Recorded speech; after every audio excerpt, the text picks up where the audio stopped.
Hi folks, Canadian Prepper here. Late night video today because this is very urgent information. Guys, something big is happening right now. Sergei Shoigu, Russian defense minister, has been reaching out to all of his counterparts in NATO. He hasn't done this in a long time. And he's talked to Lloyd Austin twice just in the last 72 hours because this is deadly serious. They're making the claim. He also talked to Ben Wallace of the UK, the defense minister of France and Turkey, and I think a couple others. He is reaching out to them urgently because they have intel. They claim that not only are the Ukrainians building a dirty bomb with fissionable materials, nuclear materials potentially, but also that they are actually going to potentially be using a nuclear weapon and blame it on the Russians. This is what the Russians are saying. Now, of course, the Western media and many people are saying this is just Russia's misdirection. They are basically setting the pretext so that when they use a nuke, when they get chased back over the river after they lost the Battle of Kherson, which is going to be the pivotal war in this conflict, they're going to have an excuse and they're going to be able to blame it on the Ukrainians. Plausible deniability, or whatever you want to call it. Other people are saying, like I said, it's just misdirection, it's subterfuge, it's Shoigu messing with people. Other people are saying, no, they're taking this at face value. Here's what the Russians are saying, and algorithms and fact checkers, I'm just providing the Russian perspective so people can come to their own conclusions. Regardless, just the fact that this is happening right now is deadly serious, because understand, part of the Russians' nuclear doctrine is they will use nukes if they believe their existence is under threat.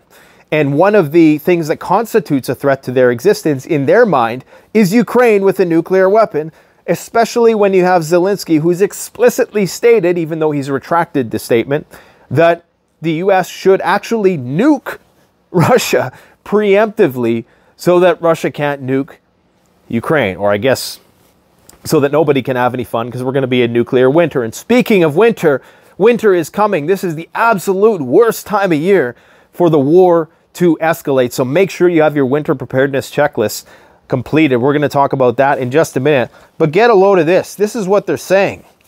They are saying that this report that the Russians conducted claimed that 2 Ukrainian institutions have already been tasked with manufacturing a dirty bomb, with the work now at the final stages. Like I said, this could be complete smoke and mirrors BS. Meanwhile, Ukrainian President Vladimir Zelensky's administration is reportedly engaged in behind-the-scenes talks with British officials in a bid to secure the transfer of nuclear arms components to Kiev. What? That's a huge allegation. No wonder he's talking to Ben Wallace. Because, I mean, you know, there is some talk, and like I say, it's all talk, I don't know if it's true or not, that maybe the MI6 was involved in the bombing of the Crimean Bridge. They're saying that the Brits had a hand in that. We know there's been a lot of close run-ins with British spy planes and Russian fighter jets in the last few weeks. So this is very, very concerning. And now, of course, you have a political race once again in the UK, and it appears that they're just going to double down. I think Boris might have just backed out of that race. So it's going to be interesting to see who they get in there. But either way, I mean, the magnitude of such an allegation is huge. And the fact that Shoigu is contacting them all in such short order and, you know, talking with Lloyd Austin twice in as many days indicates that there's a major escalation that's happening behind the scenes that the public isn't aware of right now. We're talking about DEFCON 2 level stuff, okay? Yeah, this is deadly serious, man.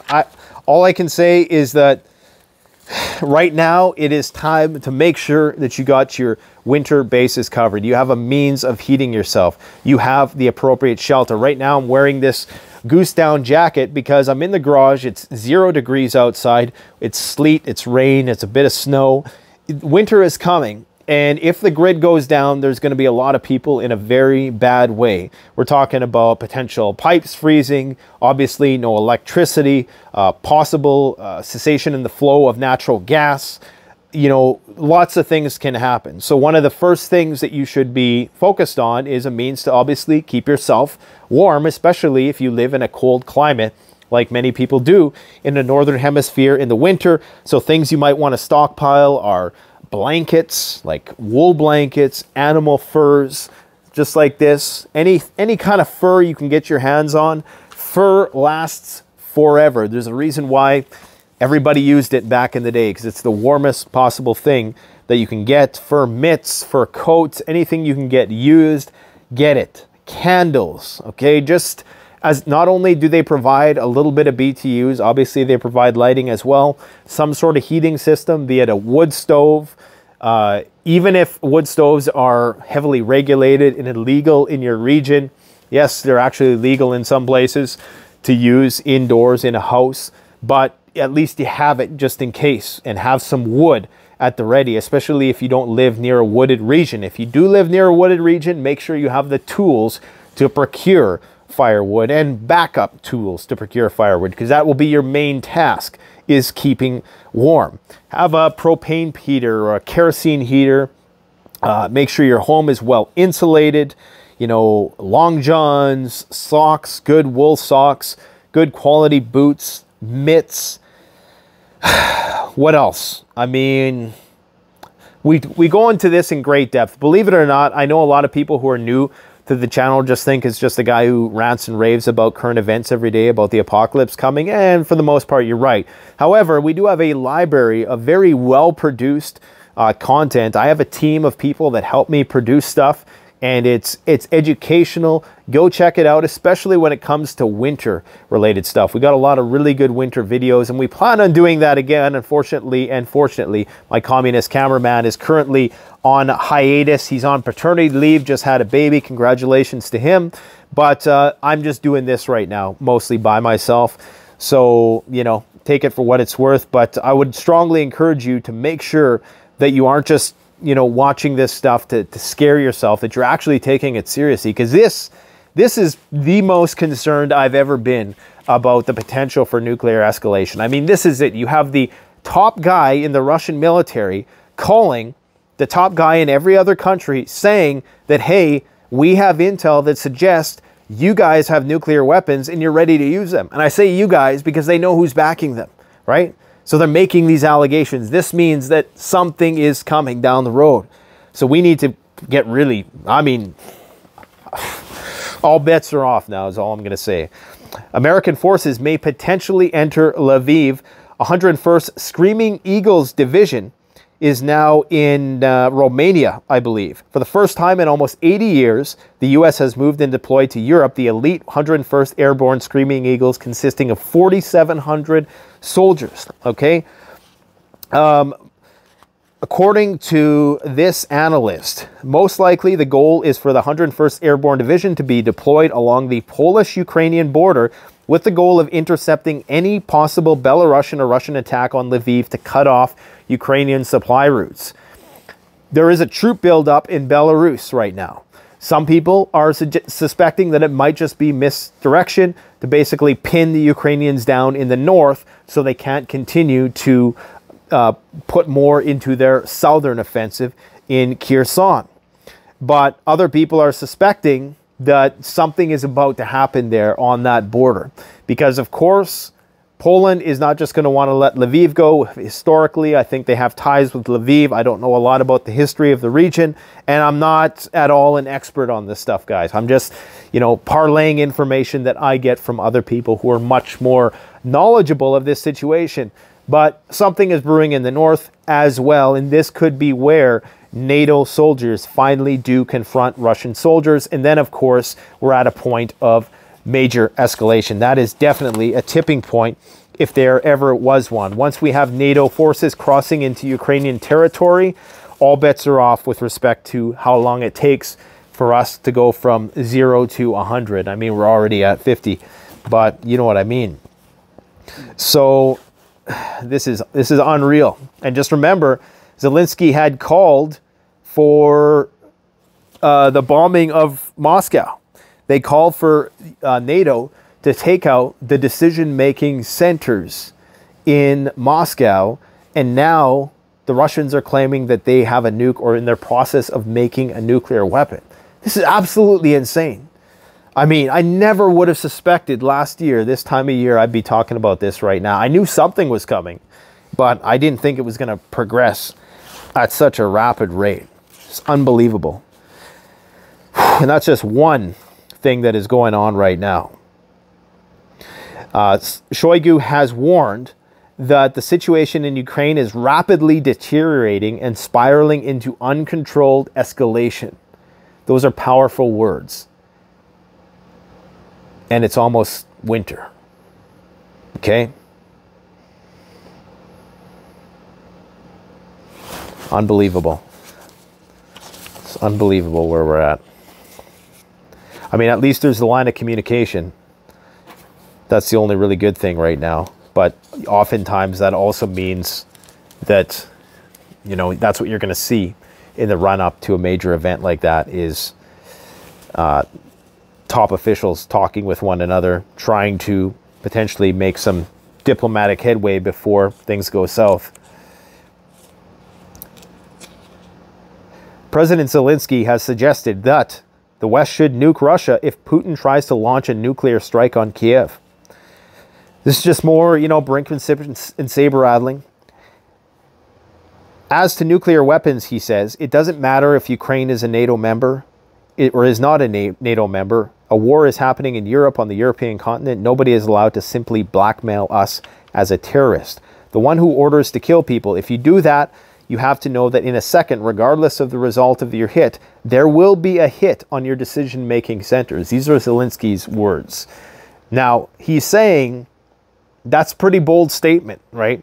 And he says that with a lot of conviction, that there will be a hit on your decision-making centers. So has he been made some sort of guarantee? Like, it feels like we're already... I mean, if this is how Russia really views it, if they don't see any difference between NATO and Ukraine, then we're already at nuclear war, essentially. Because maybe this is why the Russians haven't attacked Kiev yet, because of exactly what he's saying right here, that there will be a hit on your decision-making center. So, you know, we keep hearing from many experts in the U.S. military and geopolitical analysts that we won't respond with a nuclear weapon. You know, David Petraeus came out and said that we're going to destroy every Russian asset if they were to use a nuclear weapon, but we're not going to use nukes. Maybe they are, and maybe that's why Russia hasn't attacked yet, because they see Ukraine as being synonymous with NATO already. Okay, and, you know, for all we know, that's what's going on. According to David Petraeus, he's now saying, the guy who just said that we would wipe out the U.S. or the Russian military if they use a nuclear weapon, which of course would just inevitably lead to, you know, mutually assured destruction. But he's now saying that the U.S. and its allies might directly intervene in the ongoing conflict between Moscow and Kiev, even if there is no threat to NATO member states. See, this moving the goalposts slowly. The war is coming, guys. Holy shit. Wow. China has been simulating nuclear strikes on anti-satellite weaponry. They're saying, I heard it said the other day, that if China was to do this Taiwan stuff before the end of the year, it would set the markets, like the global markets, back to the tune of trillions of dollars as a result. I've heard rumors that TSMC will just blow the place. They will literally just destroy scorched earth. They'll jump on a plane, fly to the States if China decides to put this blockade on. Of course, likely what will happen long before that ever happens is you're going to have some sort of engagement between the U.S. Navy and the Chinese who are imposing this blockade. This is insane, man. Absolutely insane. You have Dr. Doom predicting that New York City is going to be hit by a nuke within the next year. This guy, Nouriel Roubini, he wrote a book. I can't remember what it's called, but 10 Ways the World's Going to End. More pessimistic than me, Guy McPherson, and all those guys combined. And this is from, like, yeah, I think this is from the New York Post or something like that. So I'm going to take it with a grain of salt. But he thinks that Russia's first target will be New York. Now, right there, I'm going to say maybe this guy doesn't know as much as people think, because the first targets are going to be our military targets. Russia is not concerned with the cities when it comes to full-scale nuclear war. They're concerned about completely eradicating the military, and then they can hold the cities hostage with whatever nukes they have left. So regardless, though, you have a guy who's fairly renowned for his, I guess, his predictions, because he predicted successfully the housing market crash in 2006. He was ridiculed at the time. He said it was going to be bad, it was going to lead to recession. Now he's predicting stagflation, which is, of course, worse than a recession. He's predicting climate chaos in the next 10 years. He's predicting New York City is going to be wiped off the map with a nuclear weapon. This is mainstream media, guys. Okay, so people ain't paying attention. It's to your own peril. What would happen if China invaded Taiwan? Semiconductors are like the oxygen of the global economy. The effects of such a halt would be economically devastating, says Martin Rasser, a former senior intelligence officer at the CIA. He says you'd be looking at trillions of dollars in immediate economic losses. That's not counting all the losses from closing the strait or the suspension of trade between China and the United States. So, and the thing is, guys, this stuff is just going to, one day it's just going to happen, and it's going to start, and then people are going to start to panic, and then people are going to, you know, be loading up the grocery carts. But by that time, is there going to be anything left, is the question. Crazy, crazy times. What else do we got going on here? More news about TMC. Apparently, Iran is conducting massive military drills on the Azerbaijan border. Things are getting crazy there. Once again, the Britons are preparing for blackouts, preparing blackout boxes. Make sure that you guys are, you know, just prepared for winter, man. Right now, I got my goose down jacket. Like I said, it's a little cold here in the garage. And that's your first line of defense against the winter, is the clothes that are on your back. Like I said, if you can find any furs anywhere, fur rugs, fur mitts. We have furs at CanadianPreparedness.com. I'm not spilling the beans right now because they're limited quantity. They're all handmade. And I don't even want to advertise them because I know they're going to be gone. I just did, unfortunately. But I know they're going to be gone like before I can even make a video, because I wanted to show you guys this setup that we had going on there. It's just this wall of like furs, and you know, get them while you can before the Queen makes that illegal too, before we go into martial law and they say you can't go out and hunt and, you know, do things like that. You just never know. You just never know at this point in time. I mean, things are getting crazy.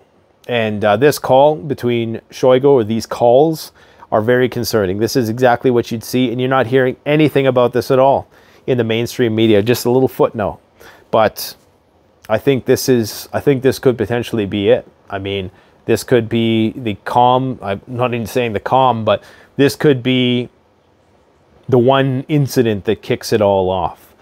Either way, in the last 24 hours, there's lots of rumblings about the United States getting involved in the war and about Ukraine getting a nuclear weapon. Whether or not we believe it is irrelevant. If the Russians believe it, then we got problems. Let me know what you think in the comment section below. Thanks for watching. Don't forget to like, comment, subscribe. Canadian Prepper out.